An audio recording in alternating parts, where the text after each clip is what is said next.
Okay, so, more so as the negative news about TDJ trends, okay, there's also need for us to remind us of, some good things that have been said about him. All right, so I saw this testimony that was Rev Esiri, the son of Apostle Osayi, said concerning TDJs, okay. Now the news was so magnificent, and I decided to check out to actually know if what he said was true, okay. Although I was unable to find out any video of sorts, okay, I'm still looking for that video, but from what I was able to gather, there was actually a time just some months after their wedding, they were involved in an accident, and the doctor pronounced that there's every possibility that the wife might not walk again.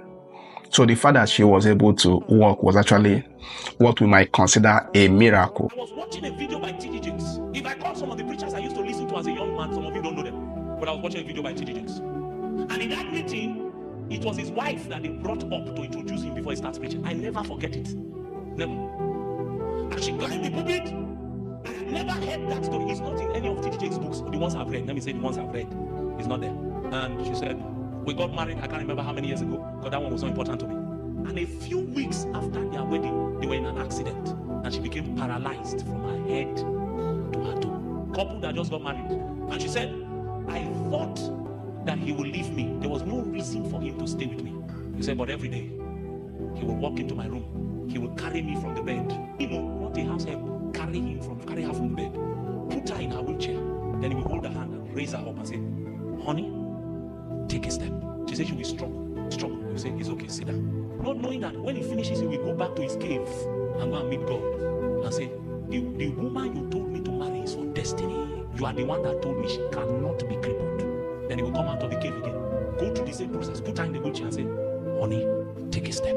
She said that every time after he leaves, she will cry on the bed, begging God to take her life, because she saw the way his heart was burning for her to walk, and she feared that she would never walk again. She said one day, after about 2 months, he came. He said, take a step, and she found that strength entered her leg, and she took one step. He didn't ask her for another. He said, that's enough.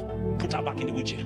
Came the next 3 days. He said, honey, take a step. He took one. He said, another step. She took another step. He came 4 days later. He said, take a step. By this time, his faith had begun to wow. The reason he could operate like that was before he married her, he knew what God said. He said, after a while, he told her, run.